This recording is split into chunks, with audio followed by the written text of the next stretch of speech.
এটা ছিল আমার অরিশা বুড়ির আমাদের সঙ্গে প্রথমবারের মতো ঢাকায় যাওয়া।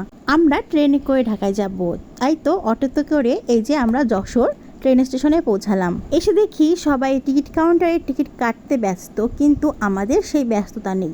অরিশার আব্বু অনেক আগেই অনলাইনে সমস্ত টিকিটগুলো কেটে রেখেছে। আমাদের ট্রেন টাইম ছিল বিকাল 4:15, কিন্তু বাইরের আবহাওয়া খুব একটা ভালো না থাকায় আমরা একটু আগে ভাগেই পৌঁছেছিলাম। তো কি আর করা, আমাদেরকে ট্রেনের জন্য কিছুক্ষণ অপেক্ষা করতে হলো। কিন্তু আরিশা বুড়ি একদমই কিন্তু অপেক্ষা করতে রাজি ছিল না। সে শুধু বলছিল কখন ট্রেন আসবে আর সে ট্রেনে চড়বে। এরই মাঝে আমাদের সামনে দিয়ে একটা মালবাহী ট্রেন গেল। বাহ, এর কতগুলো বগি! আমাদের অপেক্ষার পালা শেষ, অবশ্যই ট্রেনটি পৌঁছালো আর আমরা ট্রেনে চড়ে বসলাম। ট্রেনে উঠতে পেরে অরিশা বুড়ি খুশি আর দেখে কে, মানে এতক্ষণ অপেক্ষা করার পর ট্রেনে উঠতে পেরে সে সত্যি অনেক বেশি খুশি হয়েছিল। আর ফাইনালি আমাদের ট্রেনটি ছেড়েও দিল। এবার বলি আসল কথা, আমরা ঢাকায় যাচ্ছি, এর উদ্দেশ্য ঢাকায় বেড়ানো না, আমাদের উদ্দেশ্যটা ভিন্ন। আমরা যাব কক্সবাজার। তাই তো প্রথমে ট্রেনে করে আমরা ঢাকায় পৌঁছাবো আর তারপর ঢাকা থেকে আবার ট্রেনে করে চলে যাব কক্সবাজারে। আজকের আবহাওয়াটা ছিল মেঘলা আর প্রাকৃতিক পরিবেশ ছিল অসাধারণ। এরই মাঝে আমি এক কাপ কফি নিয়ে নিলাম, একেবারে জিওমে ক্ষীর। আমাদের ট্রেনটি পদ্মা সেতু পার হয়ে যাবে আর আমারও এটি প্রথমবারের মতো পদ্মা সেতু পার হওয়া। যেতে যেতে আমরা বেশ কিছু নতুন নতুন ট্রেন স্টেশন দেখতে পেলাম। খুব রিসেন্টলি এই স্টেশনগুলো তৈরি করা হয়েছে আর এগুলো কিন্তু দেখতে খুবই সুন্দর লাগছিল। অরিশা বুড়ির খুব গরম লেগে গিয়েছে, তাই তো সে একটা ফান্টা নিয়ে তার মাথাটা কি ঠান্ডা করলো। এরপর জানলার কাছে বসে বসে বাইরের প্রাকৃতিক পরিবেশ উপভোগ করছিল। আমাদের আজকের ট্রেন জার্নিটা সত্যি অনেক মজার ছিল। অরিশা বুড়ি জানলার পাশে বসে বসে অনেক মজার খেলা করছিল আর বাইরের প্রকৃতির পরিবেশ ছিল কিন্তু অনেক সুন্দর।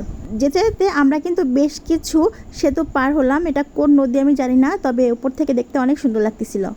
আর এই তো কিছুক্ষণের ভেতরেই আমরা কিন্তু পদ্মা সেতুর কাছাকাছি চলে এসেছি। আর এই তো ফাইনালি আমরা পদ্মা সেতুর ওপরে উঠে গেলাম।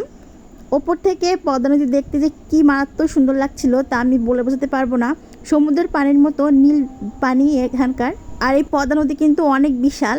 প্রথমবারের মতো পদ্মা সেতুতে উঠতে পেরে আমার অনুভূতি আমি সত্যি প্রকাশ করতে পারবো না, মানে ভাষায় প্রকাশ করতে পারবো না। এত ভালো লাগতেছিল আর আমার মনে হচ্ছিল আমি যে বলি ট্রেনটা একটু থামান, আমি দাঁড়িয়ে দাঁড়িয়ে একটু দেখে নিই এই নদীটার সৌন্দর্য।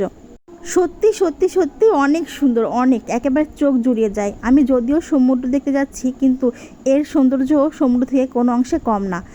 আর এই তো নদীর মাঝে একটা চরও জেগেছে দেখতে পেলাম। ট্রেনেই কিন্তু এই বিশাল নদীটি পার হতে আমাদের বেশ কিছু সময় লেগেছিল। আসলে পদ্মা নদী সত্যি অনেক বিশাল। এখন বর্ষাকাল, তাই পানির পরিমাণও বেশি ছিল আর পানিতে প্রচুর ঢেউও ছিল। দেখতে কিন্তু খুবই সুন্দর লাগতেছিল। যত দেখি আমার চোখ জোড়ায় যাচ্ছিল, দেখাই যেন শেষ হচ্ছিল না।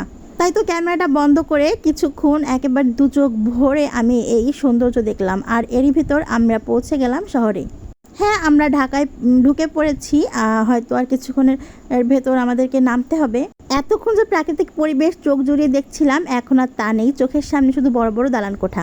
আমরা কমলাপুর ট্রেন স্টেশনে পৌঁছলাম আর আমাদেরকে শহরতলি প্ল্যাটফর্মে নামিয়ে দেওয়া হলো।